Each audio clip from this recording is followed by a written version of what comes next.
how do you know when it's time to stop trying for another baby and going through recurrent losses and kind of move forward with life? Oh, gosh.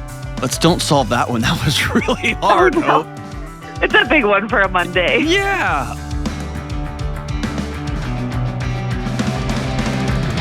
Yo, yo, yo, what's up? This is John with the Dr. John Delony Show. Show about mental health, marriage, relationships, parenting, the madness that is our education system. Whatever you got going on in your world, this show, here's what I'm going to do. I'm going to walk alongside you. And I don't have every answer, but usually I know the people who do, or I'll tell you I don't know. But I also promise I'm going to walk alongside you, and I've got 2 decades of walking with people trying to figure this stuff out. Your mental health, your marriage, whatever's going on in your life. If you want to be on the show, give me a buzz at 1-844-693-3291. It's 1-844-693-3291. And we got to start today's show with probably some of the most important news we've ever discussed on this on the air, ever. Jenna.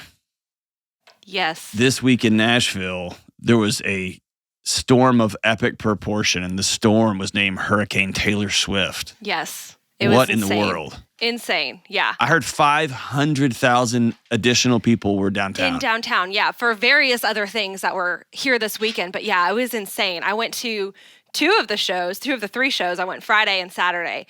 It was mass chaos downtown, but it was the most fun I've ever had in my life. How many homeless people could you have fed with the ticket prices? Okay, we don't talk about that. Okay, so you were on the floor the first night. The second night, yeah. Second night, I got to be on the floor 9 rows from the stage and see her and all her. It was amazing. It was just, she was an ethereal queen on stage. It was wonderful. Oh man, I want to say what I think, but man, Swifties, they will come find you in your sleep. Listen, she puts on a show. Her productions I heard it was second to none. I heard it was incredible. It's 3.5 hours of just nonstop, just fun. Did she do the same set? Yes, except she's got a portion in each show where it's 2 different songs. It's like an acoustic set, 2 different songs every night. Okay. And Friday night, it was amazing. I was up high, but she announced, so she has like her re-recordings that she's doing, and she announced to the entire stadium that she is releasing the Speak Now Taylor's version in July. And she was like, I'm going to surprise you guys right now. I've been planning this for months. And the entire stadium was just, I can't even imagine how loud it was if you were standing outside of there. I heard there were the sound of shrieking women cascaded through the hills of Tennessee, like in a way that like people's roofs were coming off and their sidewalks were buckling. That it was intense. I don't doubt it. What was your favorite song of the night? Well, so Friday night she did like the surprise set, and the first song that she did was Sparks Fly. It's from Speak Now. It's one of my favorites of all time. But other than that, there's on the Evermore album, she performs Champagne Problems. It is fantastic. Did you ever weep? I got very close. Especially she sings a song in the set called Marjorie. It's about her grandma who passed when she was 13. I don't know how she performs that song every night because it's just gut-wrenching. But My it is favorite just thing so in the whole beautiful. world is how you talk about her. I've been to like church services that people have less reverence for God than how you're discussing Taylor Swift right now. It's incredible. Like I can feel you through the booth, man. It's amazing. Listen, this has been a thing for about 15 years of my life. So do you feel at peace now? Can you move on? Can you go to like Metallica and Slayer now? No. I will never move on from this weekend. Oh, gross. All right, let's go out to Tom in Los Angeles and get some soul back in the show. All right, hey, I am jumping in here. This is Future John. This is John from the future. After this show has already been recorded, and I have to come back and say this next call you're about to hear, I missed it. And here's what I missed. Okay, so you're going to listen to this call, and you're going to hear me, and you're going to be hollering at your phone or your speaker in your car or in your headphones when you're mowing the yard, whatever, however you consume the show. Or watching YouTube, you're going to be like, oh my gosh, I know. Here's a couple of things. Number one, I'm pretty sure after listening to this call that this man's wife is a significant challenge. It's a problem, okay? Also, I try my best. I'm not always perfect, but I try my best to not badmouth somebody's spouse when they're not on the phone. That's hard, right? The third thing is, most of the time when you're dealing with somebody who's got a spouse and the spouse is just out to lunch, the spouse is just spending money willy-nilly, the spouse is cheating on them, the spouse is struggling with addiction, whatever. You as the person on the phone, the person who's calling and saying, how can I help my spouse? How can I fix this? I'm lonely. How do I do these things? You can't do anything about the spouse. The only person you can change is you. And so you're going to notice in this call, I don't think I messed this part up. I intentionally focused on this guy. What can you do? Why is your wife creating a world that you don't exist in? I think the reality is she's always had that life. She's always spent money. She's always run up debt. She's always created alternative life that she is living that this guy is funding. But that's not always helpful for me to just grenade on somebody. So you're going to hear this call and you're going to be going, what do you mean it's completely her? I'm with you. I'm with you. And I really want those of us, folks who listen to this show, who are struggling with a spouse, struggling with a friend, struggling with a mother-in-law, struggling with whoever, to go back to the one place where transformation happens, and that's in the mirror. That's with you. Asking yourself, what are my thoughts? What are my actions? And what can I control here? So check out the call. Be nice in the YouTube comments. Be nice. Here we go. What's up, Tom? Hey, how you doing, John? I was doing great until Jenna started talking about the Swift shows, but I think you're going to get us back on track, man. Well, I know you deal with life and death stuff and heavy marriage hanging on by a thread stuff, and I feel a little bit silly for this call, but... No way, dude. Yeah, so here's what's going on. I travel a lot for work, about 4 days every other week, and my wife loves to travel for fun. And this month especially, she's gone a lot. And I'm not included on those trips. It's girls, and it's this, and it's that. And I'm feeling a little bit excluded. And the other part of that is when I bring up, like, hey, most of my travel is an hour or two flight from our house. And I say, hey, why don't you come out for a night? Or, take Friday off, we'll spend the weekend there or whatever, wherever I am. And it's quickly dismissed. And it's like, hey, I need more time to plan and this and that. And if she wanted to do it, there would be a plan B. Like if one of her friends calls and says, hey, let's go here for the weekend, she'll find a way to make it work. And so I'm calling you, and thanks for taking my call, because I feel like I'm getting wound up in my head, and I don't want to be resentful. I want her to enjoy the trips. I love her because she loves to live her life and have fun. And there's also a little bit of a backstory, if you don't mind. When we got married, we had a lot of debt, and her debt was travel debt, and we did FPU and we paid it off, and we've been debt free ever since. A year and a half ago, I was refinancing our house, shortening the term and lowering the rate. And she had hidden a bunch of debt as well. And so we downloaded the EveryDollar app and paid that off ahead of schedule. Did y'all deal with the infidelity? A little bit. So no?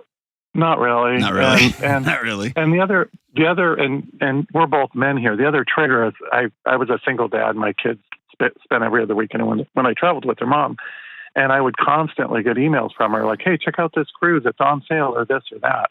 And I would be trying to make ends meet. And, and so there's these little triggers along the way that when she's like, hey, I'm going, to Hawaii, or I'm doing this, and work's good, money's good, she does well, I do well, we're working our butts off, but there's all these things along the way that are just, when she says, hey, I'm going here in 2 weeks with my friends for 3 days, and I'm getting back from a trip with an empty house, and I'm and there's all these little things, and I feel like I'm getting wound up in my head, and I don't want to be that guy who's resentful or treats her poorly, or, where it's changing my everyday life. And I feel like I'm getting to that point. Well, your everyday life has been changed. And I would be willing to bet, I don't have a nice car, but I'd be willing to bet it that this is just a symptom of a bigger issue. Because she's created an alternative life that doesn't include you for whatever reason. Whether you hold her accountable, whether you're not safe, whether you always have some scheme or plan, or whether your rules and your whatever always trumps, she's created a world, or you're an anxious mess. Are you a high-strung guy? Are you anxious a lot? I do pretty well with that. I'm not, but I will say, and I know you travel for work, and I'm raised by a single mom and not a close family, and so I can be a lonely guy and kind of line that up as well. And so, coming home to an empty house after being on the road, and but that's not the issue. The issue here is y'all are co-managers of your household. Y'all aren't doing this thing together, right? And travel is but one thing that y'all do separately, right? And we'll do trips together, but it's been a while. And that's kind of the other... I know, but you're not hearing what I'm saying, dude. You're not hearing what I'm saying. Okay. Your marriage is running in parallel. You have two people living under the same house that are sharing the same name that have two completely different lives. Right. And this travel, her going out of town with her friends, her world that she has curated that doesn't include you, that's but a symptom of a marriage that's running on two side-by-side tracks, but is not working together. Right. And you can't control why she has created a world. What you can control is why she has excluded you from it. Right. Right? And so if I ask you, because she's not on the phone, if I ask you, why won't she travel with you? Why does she not like traveling with you? I can answer this from my house. My wife doesn't like to travel with me because I don't care about itineraries, because I just show up whenever. I hate getting to an airport more than an hour. Like, I like to get to the airport just in time to get through TSA, just to get through and walk straight onto the plane while they're boarding. For her, she wants to be there 7 to 10 days before the flight actually leaves. She likes to spend the night in the airport. I'm just kidding, but she likes to be there so early. And then when we get to wherever we're going, I don't know, we'll find a hotel when we get to the town. Like, that's how I roll. And that makes her feel unsafe, right? And uncared for. So that's why she doesn't like to travel with me. Why does your wife exclude you from joy? Yeah, I don't know. We went to Cabo in January. You know. Yeah, I don't. It's hard. I'm the last couple of vacations, and I've asked her about it, have been good. But our sleep schedule's different. I'm older. I don't like to party like I used to. But we still, I looked at it the last couple of times we vacationed, and we had a lot of fun. I know, but you keep focusing on vacation. Yeah. Yeah, I don't know. There is a bigger issue here, man. Maybe I don't know. Maybe because I watch the pennies. Maybe because I'm jaded because I travel for work, and it's hard to impress me. I don't, The question you've got to ask your wife is, and really yourself, is beyond travel. You're stuck on this travel thing. When it comes to how the house feels when you get home and she's there, how the house feels when she gets home and you're there, to how y'all handle conflict, to what y'all like to, how you like to honor each other by how the other person likes entertainment, and I'm going to show up there. Your sex and intimacy life, I'm telling you right now, something's off.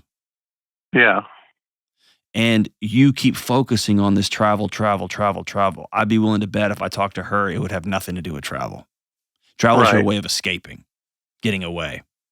Right. Living the life that she doesn't feel like she can live at home. Right.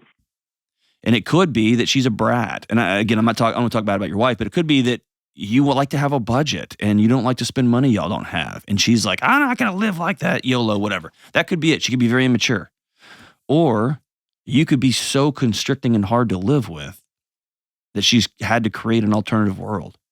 When I was an anxious mess, I was always seeing the end of time. I was always dealing with, okay, we're going to move our money here and this scheme here, and then we're going to do this. And then I remember sitting down in my backyard in West Texas with my wife, and I said, I feel like you've created a world that I don't live in. And she said, I've had to. And those words were one of the impetus for me to go get help. Right. Because I was a nuclear reactor. I was kind. I wasn't abusive. I didn't cheat. But man, I was electrified. And that's just me. I don't know what your thing is. You might be the opposite. You might be Eeyore and bring the whole house to, I don't know. But your wife has created another planet that you don't live on. And she doesn't want you living on it. She'll go with you on your rocket ship trips to Cabo. Cool, that's fine. Right. I think she likes you. Yeah. But there's something bigger going on, man. Right. That's very interesting. I haven't looked at it like that. And yeah, that's interesting. So I appreciate that. So here's if I'm you, here's what the way I would start. I would take her out somewhere nice. And I would say, hey, I want to talk about us. And I would say, I've been asking about travel, and she doesn't make you hurt. She doesn't hurt your feelings. You're allowing your feelings to be hurt. Okay. I'm going to use that language. This is all about me. I've decided to get my feelings hurt whenever you're gone. And when you create these travel plans without me, and when you don't want to go on my work trips. But then I started thinking, are there other places in our relationship where I'm not showing up, where we are running parallel lives? And I want to create a future where I can help meet your needs and you feel empowered to help meet my needs. And we're working together on this deal. And it becomes much less about, will you do this thing and go on this trip? And why can't I go? It's a much richer experience. I'll tell you this. When my wife is I mentioned on the show, it was probably 4 or 5 months ago when I was struggling with my daughter, who was 6 at the time, and she's turned 7 since. And between my wife and Dr. Mate, Gabor Mate, really hammered home, what if I concentrated on being likable? Not on always being right, not on always lecturing, not on always trying to solve every problem or have my opinion heard on everything. But what if I focused on being likable, being fun, being funny, staying up a little too late sometimes, getting up a little too early sometimes, like spraying one of the kids with a hose when they get home, allowing them to spray me back when I'm least expected, whatever the thing is. What if I just did the dishes instead of making a checklist about it? And I tell you what, man, my whole house has changed.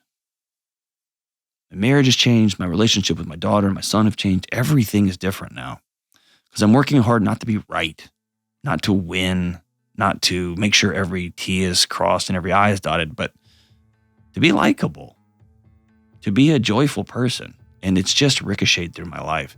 So sit down with your wife and talk about the state of your marriage. Let her speak and don't try to correct her.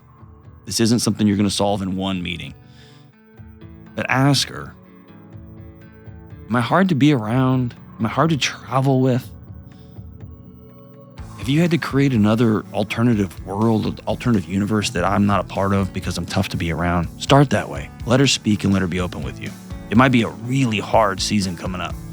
But man, if you get through this and get to the other side of it, y'all can create something amazing where y'all are in tandem and you're working together. And then you can take all the vacations you want, man. But you gotta heal from the inside out on this one. We'll be right back. Good folks, slowing down is a critical aspect of mental health. Calming music, prayers, meditation, they're all great ways to find peace. And Hallow makes it easy to start a daily practice of meditation. Hallow is the #1 prayer app in the world, and you can tailor content towards your faith tradition. From scripture readings and prayers to journaling, Hallow makes it easy to practice prayer, meditate, and build a deeper, more meaningful spiritual life and rediscover true peace. Go to hallow.com/Delony today to get 3 months of Hallow for free. Hallow.com/Delony. All right, we are back. Let's go out to Beth in Chi-Town in Chicago. What's up, Beth? Hello, how are you? Partying. How are you? Good. Awesome. Good. What's up? Thanks for taking my call. My question is how to let go of the anger with my father. And I'll give you a little backstory. We haven't had a relationship in decades. Like, he was invited to my wedding, didn't show up.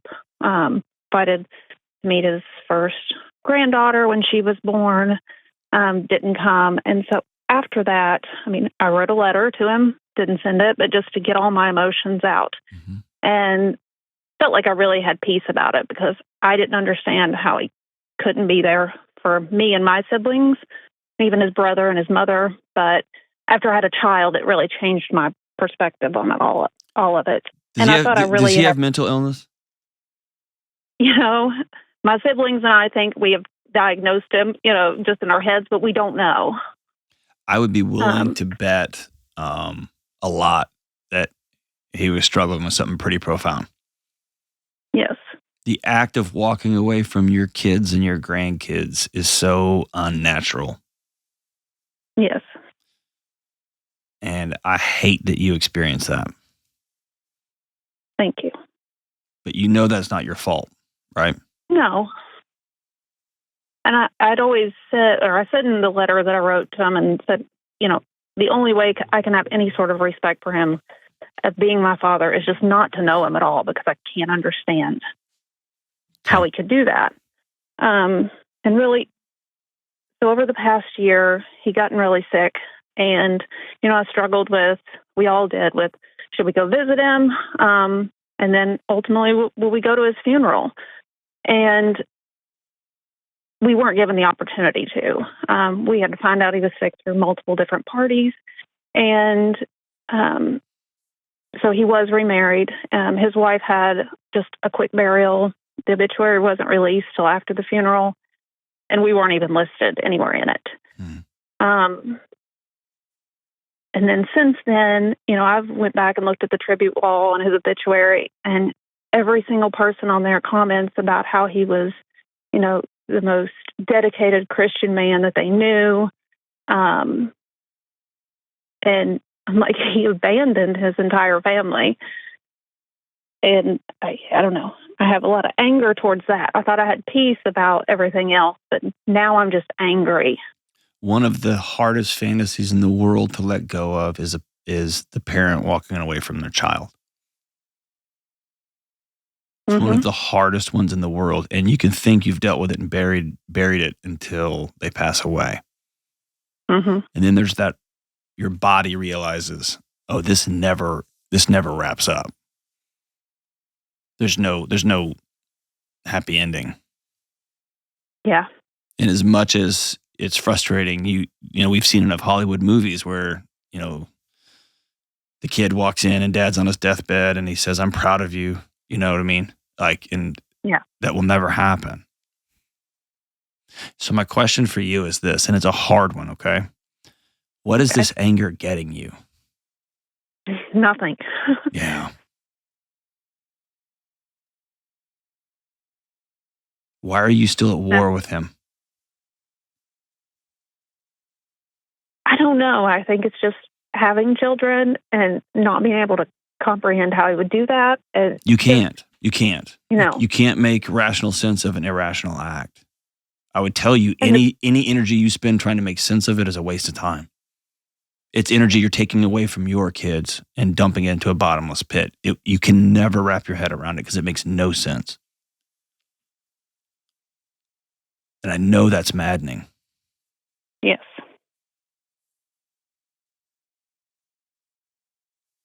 But there's this idea of making peace with my dad walked away from us forever. And I would let people have their story about him. Because that gives them peace. The ones that he chose to be in a relationship that weren't you, let them have their story. I mean, what sense of it is to burn that to the ground? Like you could show up at his old church and be like, hey, I'm his daughter he walked away from, and he never met his grandkids because he sucked. He was the worst guy ever. Just wanted y'all to know. My promise is you won't sleep 1 ounce deeper by doing that. Yes, because I did think about that. And of course, I've stopped myself. But yeah, you know how good that would feel? It would feel amazing. It would feel so good, the retribution. It would feel good for like 5 seconds. You know what I mean? And on the way home, you'd stop at like a burger joint and eat yourself into a coma because it would feel so good. And then you'd go home and then you'd realize you went with you. Yes. Nothing's changed. He still walked away from his little girl.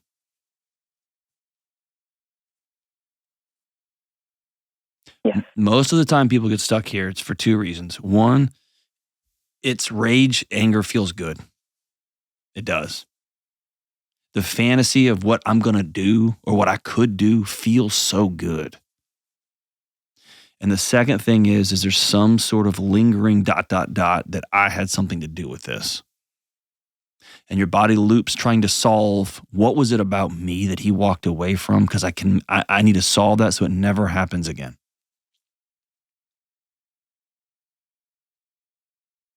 And both of those things are unsolvable loops. They will spin faster and faster until you become an anxious mess. And then in a strange way, you restart the cycle, and your kids want to stay a few inches away, further away from mom because she's a lot. Mm-hmm. Is that fair?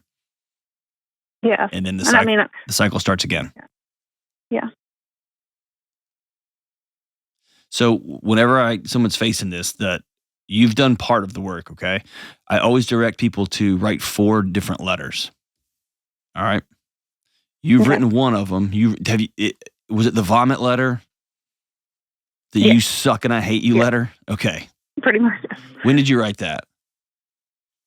When my daughter was born 18 years ago. Okay. Let's update that one. Okay. Yeah. So here's what we're going to do. We're going to write a letter to let him know what you really think. Dear Dad, you suck. You left your daughter. You left your granddaughter. You left your sons. You left us all. You created this little fantasy world at your little fantasy church, and you played super Christian while your family wondered why Dad left. Write that letter. Then the second letter, which is really hard to write, is a letter that lets him know what you miss about him. Here's what I missed. And the first letter is usually angry. The second letter is really sad. Mm-hmm. Because you might have some memories of him when you were really, really young where he was funny or silly or took you fishing or did something goofy or whatever. You can remember his aftershave, whatever the thing is. Or when he would kiss you and it would gristle your face with his whiskers, whatever the memories you've got locked away in there. Here's what I miss. And the third letter, and all of these have probably a week or 2 weeks between them, okay, because they're heavy. The third week is, the third letter is the one of empowerment. Here's what you're going to miss. Your granddaughter is freaking amazing. And because you chose to walk away, you will never know how awesome she is. Here's some awesome things she's doing. Your son-in-law, he's the best father you could ever imagine, and on, okay? Mm-hmm. And what we're doing here is we're creating movement the other way. You're teaching your body by going through this process, that season is over, he's gone. And here's what comes next. And then that fourth letter, why did he leave? When did he go? He was a great dad when we were really little. Mm-hmm. My mom and him got divorced when I was 16. Okay. My siblings were already moved out of the house and graduated. And really, we just didn't have much of a relationship. I mean, years before he left. Why did they get divorced? He was cheating on her with his wife that he had. Okay. So my guess is, whether you remember it or not, from about 13, 14, and 15, you lived through hell in that house. Is that fair? Oh, absolutely. Yeah. So your fourth letter is you need to write Beth, 14, 15, 16-year-old Beth, a letter. Let her know this was not her fault. Because she's still trying to defend you. Mm-hmm. Fair? Yes. She still runs the show a lot. When you got really, really pissed when you were 15 or 16, what did you do?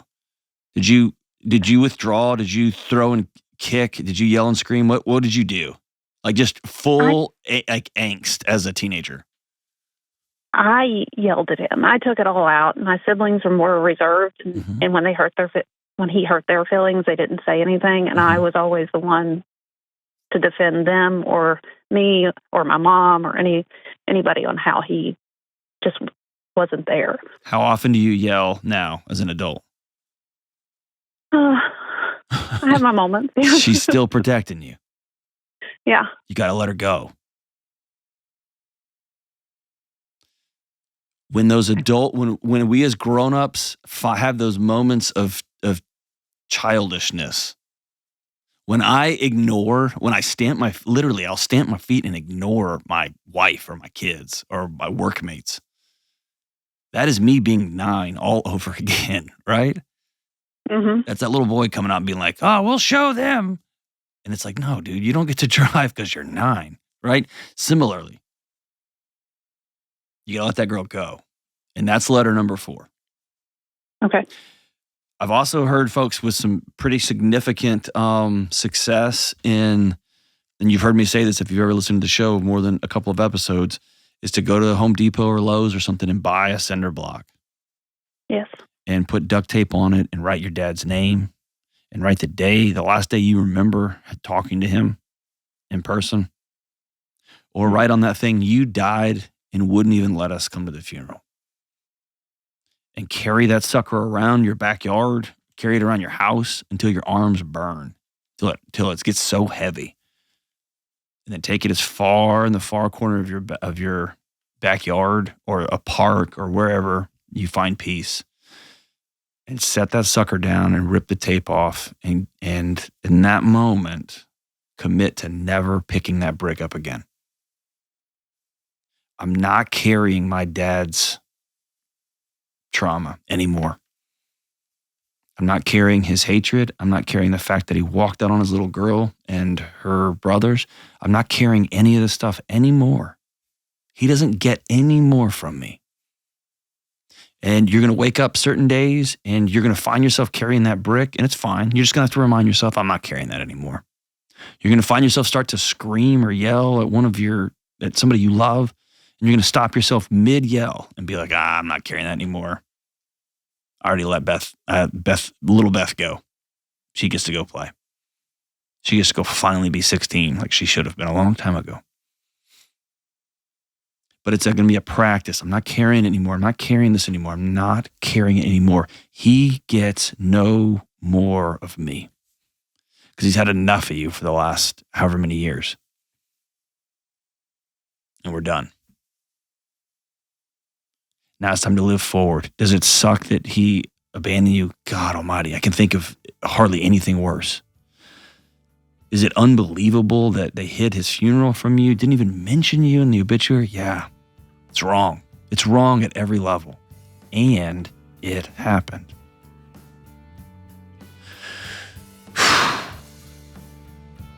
Those 4 letters are grief.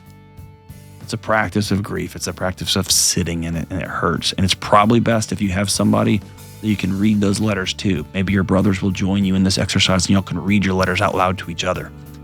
Grief demands a witness. You do this stuff with other people. And if you're really brave, you read that letter out loud to somebody or to a couple of people that you write to your younger self.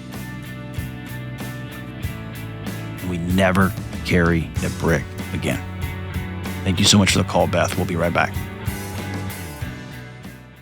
This show is sponsored by BetterHelp. Folks, take a minute to think about how much time you spend on yourself. It's easy to get caught up in what people need from you and want from you and never think about what you need. And then you end up too stretched out, burned out, all of the madness of our current world resting on your shoulders. Look, sometimes I put my head down to work and then realize I haven't had a meaningful conversation with my wife and kids all day. I get focused on what I'm doing and I'm running and running and running, and I don't know how to come back. And therapy is a great way to learn new skills that make you the best version of yourself. They help you set boundaries and still have energy left to help others without leaving yourself behind. So if you're thinking of starting therapy, give BetterHelp a try. It's totally online to fit into your schedule. You just fill out a brief questionnaire to get matched with a licensed therapist, and you can switch therapists at any time for no additional charge. So find more balance, find wellness with BetterHelp. Visit BetterHelp.com/Delony today to get 10% off your first month. That's BetterHelp, HELP.com/Delony. All right, we are back. Let's go out to Hope in Durango, Colorado. That's not even a place, Colorado. What's up, Hope? I don't even know where that accent came from. Good morning. What's up? How are you? Like it. Good, how are you? I mean, just having the time of my life running a scam here called a podcast. What are you up to? Just working. Taking Excellent. a break to talk to you. Awesome. So let's solve this problem. What's up? Yes. So my question is, how do you know when it's time to stop trying for another baby and going through recurrent losses and kind of move forward with life? Oh, gosh. Don't solve that one. That was really hard, Oh, no. Hope. It's a big one for a Monday. Yeah. Gosh. What? Oh, man. So how many losses? So our story, my husband and I have been married for almost 5 years. We got pregnant the first time a month after we got married and lost that pregnancy about a month later, and then found out that there was actually a second baby in that pregnancy that was in my fallopian tube. It ruptured, and I came pretty close to dying before I had emergency surgery. Yep. We got pregnant 2 more times that year, lost both of those, and then fourth pregnancy seemed like it was going in the right direction finally, and then I got the same debilitating pain, and sure enough, it was another ruptured ectopic. Had my second tube removed in emergency surgery. We are big Dave Ramsey followers, so we saved up and cash flowed to do IVF because that was our only option for me to carry our baby at that point. Did IVF. Our first embryo transfer was perfect. Our embryos split into identical twin boys, and they are wonderful. They're 2.5 now. Heyo. Yeah, 2 for 1 there. And then we decided to start trying for baby number 3 in January, transferred again. That embryo also split and would have been identical twin girls, but we lost them. And then just last month, we were going to try one more time to do a transfer and hope that it would work. And like a few days before, my scans just weren't looking very good, and so it got canceled. And I felt like I had a lot of time to like recover from the previous losses, but going through these last 2 cycles just really put me back in that really difficult space. And I just don't know if it's time to move forward and just enjoy the boys that we have or what. So I want to preface this with this is a deeply, deeply personal decision, okay? Yeah. This is a decision between you and your husband. This is a decision about identity and a decision about, there's so many different decisions here, okay? I want to talk to you broadly, and then we'll get very specific, okay? And I'm not going to sugarcoat anything, and I would need you to know if we were having this conversation in person, I would go a lot slower than I'm going to go today, okay? Okay. Is that fair? Yeah. Okay. I'm really worried about your marriage. Yeah. This is a lot of loss in a very short amount of time. Yeah. And it's statistically speaking, the ice y'all are on is so thin. You know exactly what I'm talking about, don't you? Yes. Yeah. We came very close to not making it to even have our boys because it was so hard that first year. Yeah. The challenge is grief, as the great David Kessler says, is like a fingerprint. It's unique to everybody. And when you go through loss like this, especially miscarriage, it's hard to discuss it's hard to even know, right? Because it feels a certain way, and then there's hormones, but then there's also loss, and then people feel it differently and think differently about it. And you've got one of you saying, well, I'm ready to try again. And you've got the other person like, I can't breathe yet. What are you talking about? What's the matter with you? And it's when you get to the what's the matter with you? Or what do you mean we're just going to stop and just sit here for years? So you start grieving separately. And when you start grieving separately, you create 2 different worlds, right? Mm-hmm. And then somebody at work is a little bit funnier, or a little bit nicer, or a little bit we can talk about something else. And then all of a sudden you're down hatch number 1 or down hatch number 2. So just starting broadly, for the sake of your marriage, I would tell you to take a break. Yeah. Just need to exhale for a season. And y'all haven't even had a chance to be married yet. Y'all got thrown right into the middle of a scorcher, right? Yeah, for sure. How old are you?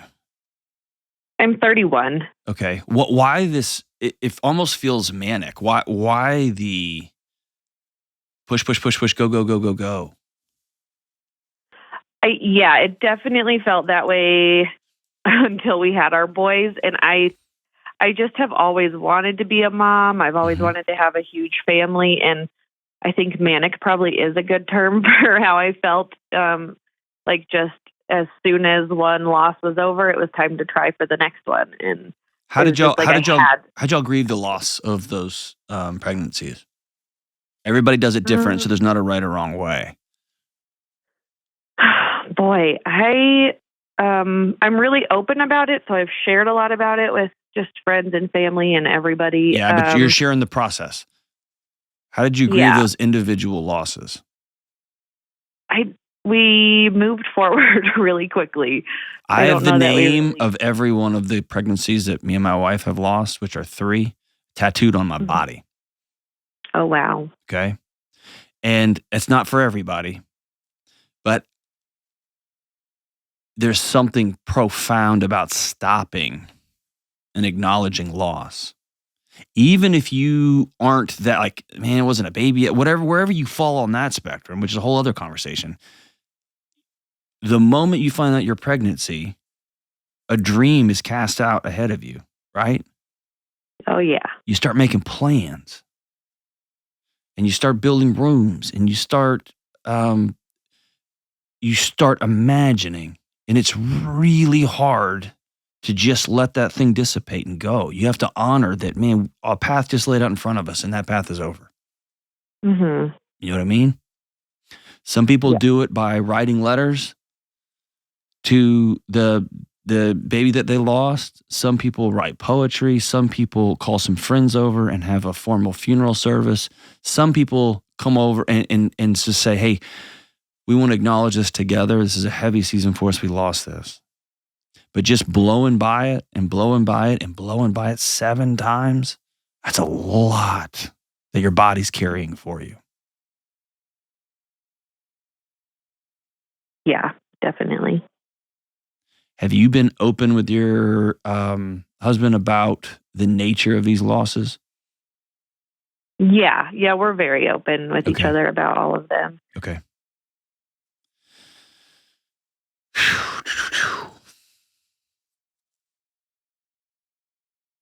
You're calling for a reason. Are you calling because you want permission to stop? Or do you want permission to keep going? I almost think it's permission to stop. Okay.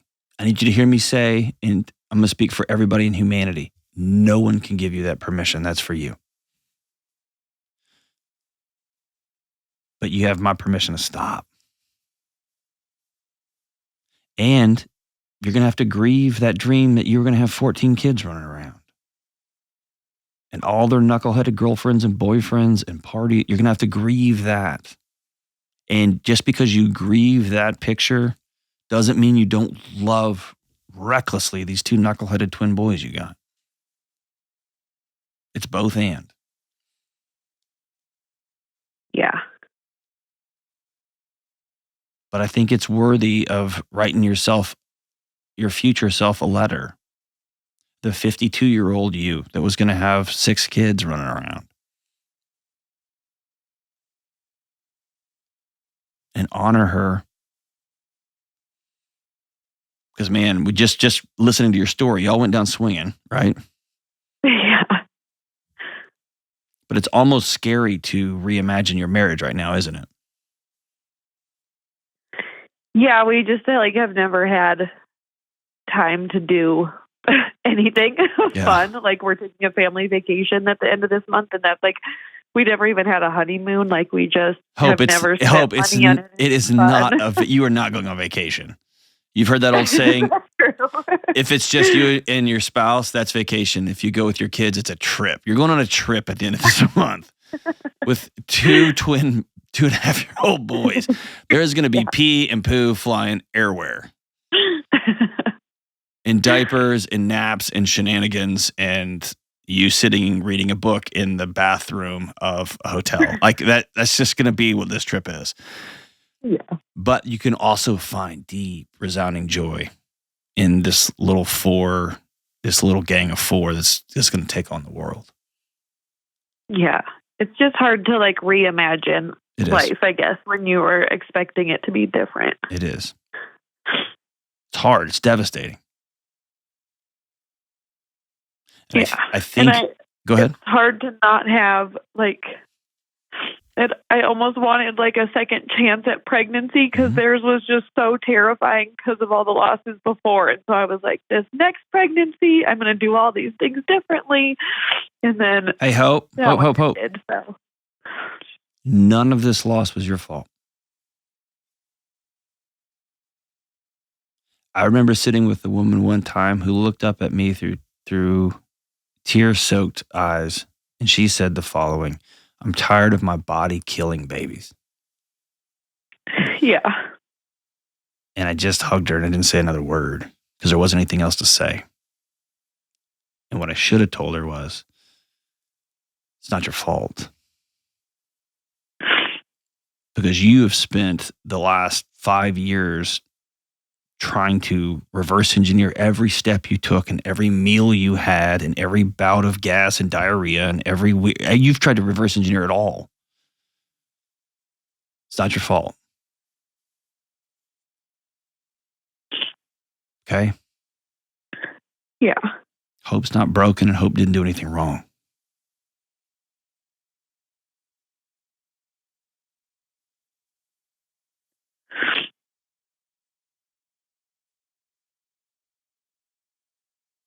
Is that fair? Yeah. Okay. The scariest question you and your husband have to answer is not, are we going to have any more? The scariest question you'll have to answer is, what are we going to do now? And who are we going to be now? Yeah. And the beautiful thing is y'all get to choose. Are we going to forgive each other for how we did or didn't respond? Are we going to work really hard to alter our mindset towards being comically, overly grateful for these two rascals we got and our gang of four? And are we going to properly sit in grief for what wasn't? Right? You're going to have to walk through all that stuff. Yeah. You just can't avoid it. But I would definitely take a break. How many embryos do you have out? We have 6 more. That's incredible. You're going to have 111 kids, Hope. Yeah, we had 5 boy embryos and 3 girl embryos. And we were like, boy, if they split every time, that's a lot of kids. Golly, Hope. Jeez. I mean, there's going all in. You're like, I'm going all in. And you put your car keys on the table and your house deed on the table. Whew. I can't make those calls for you, okay? That's between you and your husband, but I would definitely recommend taking a break for a while. Yeah. Okay? And you know this. When you get to be 34, 35, they start telling you that you're 1,000 years old. Yeah. And that you're this grandma trying to have a baby, which is just stupid. Okay? Yeah. You got time. If time is even something you want to go down that road. But what y'all have to do right now is spend some time healing your marriage, healing yourselves. You got to grieve these losses. That's a lot of loss. You got to grieve your body that in your heart and mind failed you. But you also got to make peace with it because that's your only one you got. Yeah. You got to make peace. You got to grieve that future we were going to have that we're probably not going to have. It's going to look very different. And it's still going to be awesome. It's just going to be a different kind of awesome. Fair? Yes. I'm really grateful that you called. Thank you. Thanks for your time. Hang on the line here. I'm going to send you a copy of Own Your Past, Change Your Future. Actually, I'm going to send you 2, one for you and one for your husband.